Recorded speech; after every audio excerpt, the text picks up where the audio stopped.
There's a particular kind of procrastination that writers are especially vulnerable to, and it doesn't look like procrastination. Rather, it looks like preparation.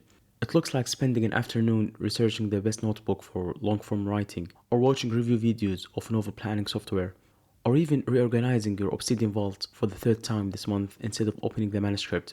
Most writers I know, and I include my past self in this, have spent more time building the perfect writing toolkit than actually writing with it.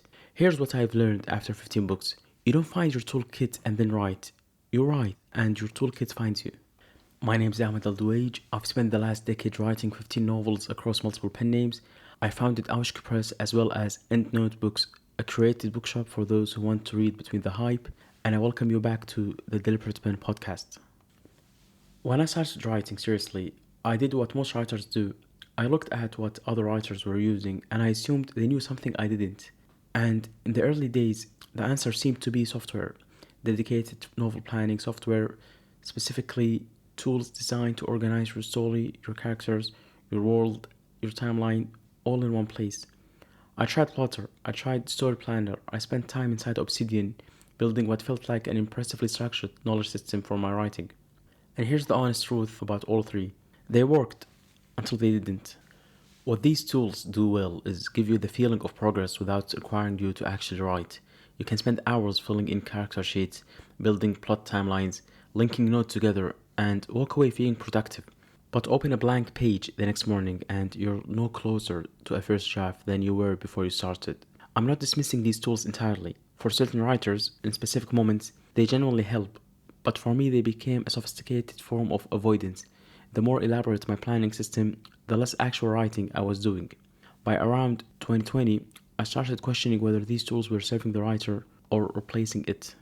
You see, the evolution of my writing process and toolkit included a period where I would try various writing software in an attempt to magically fix the issues I was facing: pacing, structure, plot ideas, and even the actual writing part. I paid top money that could have been spent in a more efficient and optimal manner. Eventually, I reached a point where I'm lying to myself, saying that this writing software is great and will help my writing. I just have to stick long enough or to learn how to use it in an optimal manner. This was basically the sunk cost fallacy, and I couldn't pinpoint it at that time. I reached a point where I rather write the actual story immediately than spend hours on writing software over engineering side character.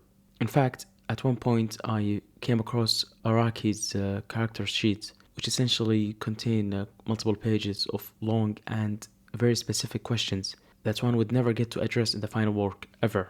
So here I was, writing the fact that my character loved pasta or that he enjoys, walking around the neighborhood in his free time. Sure, these information were relevant, and I'm sure it would be nice to bring up at some point in the novel that, your character has a specific pastime or a specific dish that he enjoys.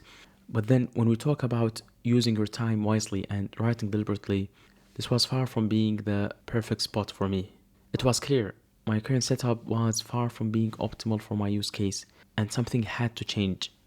The first shift was the index cards, late 2020. If you listen to episode 3, you know that I think about writing process in distinct phases. The index cards belong to a structural phase, the moment where you have a rough sense of your story and need to find its shape. Here's how it works. I write each major event on a 2x1 business card, one line per card. It could be as simple as character A meets character B. Then I lay them out physically on a surface where I can see all of them at once, and I move them around until the sequence feels right.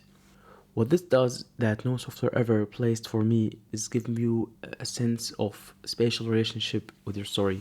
You're looking at the whole architecture at once rather than a typed list on a monitor, and your instincts are telling you what belongs next to what.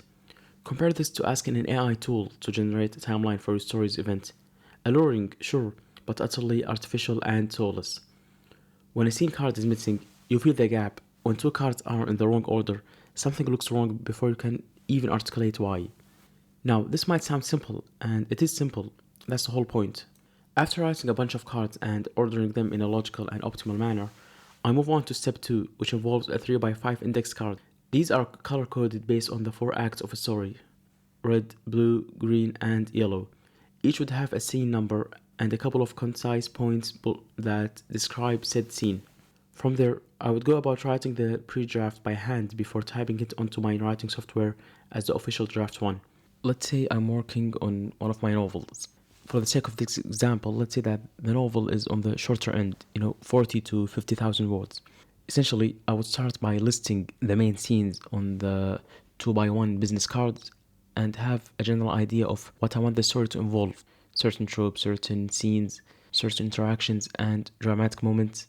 After setting that all, I would start forming the basic flow line.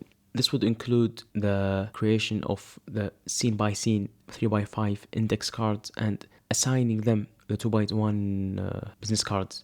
The result is a basic chapter flow line that you can then go through and amend as you see fit. For example, a certain scene might be too strong to be placed this early in the book and it should be moved to the later part, and so forth. So once you've settled on this essential flow line of the story, you can move on to the pre-draft stage knowing that you have a clear idea of where the story is heading. Instead of improvising as you go on, which was what I've been doing early on, you can write confidently and know that you're not wasting your time at a scene because you know that this scene is part of the story and it does serve the overall plot. So you write through it and through the upcoming scenes as you approach the last 3 by 5 index cards. Since we spoke about the pre-draft, let me shed some light on its inception. It was around early 2020 I was lost in one of my side stories. Back then, I was in London visiting that friend and I had spent days scratching my head about the direction of the story. Then, one random evening, I went to Itsu, the Japanese restaurant, and sat upstairs by a window. I glanced over the silent and empty London street and grabbed my Midori notebook, which I grew to make an indispensable part of my toolkit.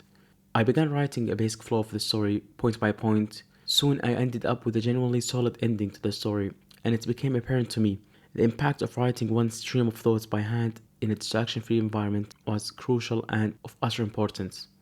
In 2022, I officially adopted this approach when writing the Uncanny Sign book, whereas I would essentially write the entire story by hand before typing the first word. The result was astonishing to say the least. Unlike my previous works, with average word counts of 40 to 45,000 words, the Uncanny Sign passed the 110,000 mark with ease. Since then, the pre-draft became a crucial part of my process. Moving on, around that same year, 2022, I introduced something different, and I should note here that this serves a completely different function than the aforementioned index cards.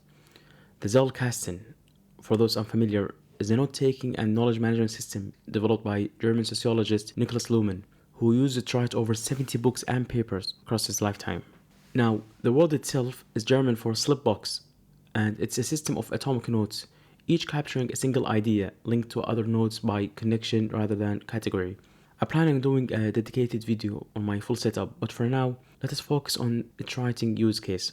As opposed to the Obsidian Zettelkasten, the digital version, my version is physical, 4 by 6 cards, each capturing a single thought, observation, or idea that is relevant to my writing. This would include character psychology, a thematic thread, a detail of the world I'm building, a plot twist that I am yet to address in my pre-draft.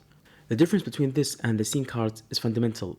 That is, the scene cards are about structure, what happens and in what order, whereas the Zettelkasten is all about depth, the thinking beneath the story and behind the scenes, the ideas that gives one's writing its texture and weight. Think of it this way: a scene card asks, what happens next? Whereas a Zettelkasten asks, why does this matter? Suffice to say, both questions are necessary, and neither tool answers both. Essentially, in context of my toolkit's evolution, this move represents the furthest point of my shift away from digital dependency for the actual act of writing. The irony is that I had spent years inside sophisticated writing tools designed to help writers and eventually arrived at a notebook and a pen. What I can tell you is that writing by hand changed my relationship to the first draft fundamentally. The slower pace forces a different quality of thought. You can't easily delete. You can't easily revise the same paragraph. You have to move forward, which is the only direction a first draft needs to go. So, what does the toolkit look like today in full? At the writing stage, a notebook and a pen. That's it. I have no writing software open and hence no screen and distracting notifications. At the structural level, 2 by 1 and 3 by 5 cards spread on a surface, moved around until the sequence earns its place. And at the thinking stage, 4 by 6 Zettelkasten cards capturing the ideas, connection, and questions the story is built upon. Lastly, digitally, I still use software, selectively of course, for specific functions. Drafting into a clean word processor once the handwritten pre-draft is done, and research organization where physical cards aren't practical. But digital tools now serve a defined function in my process rather than sitting at the central and core of it. Now keep in mind, this tag isn't a recommendation, it's the result of 15 books worth of iteration, keeping what earned its place and discarding what didn't. Simple as that. Your stack will look different, and it should. The goal isn't to replicate someone else's system, rather, to write enough that your own system and toolkits reveal itself. In the end, I advise against building your toolkit before writing. Write and let the gaps in your process inform you what you need. Every tool I use today exists because I felt its absence before I found it. The index cards came from the frustration of losing track of scenes and the overall structure of the story. The Zettelkasten came from ideas slipping away before they could deepen. And the handwritten draft came from the paralysis of a blinking cursor. The tools didn't create the process, rather, the process demanded the tools. If you're early in your writing life, resist the urge to systemize before you've written enough to know what you actually need. And if you're further along, look at your current toolkit in an honest manner. What's earning its place and what's just comfortable? In the next episode, we'll move from the tools behind the writing to something equally important and imperative for the deliberate writer, the books that feed and nurture said writer. We're not talking about reading for pleasure, instead, the idea of building a personal library with intention, what books to collect, what to keep, and what a writer's library looks like when it's built to serve the craft as opposed to furnish and decorate a room. Remember, writing is a blessing. Don't make it testify against you. This is the Deliberate Pen Podcast. I'll see you in the next episode.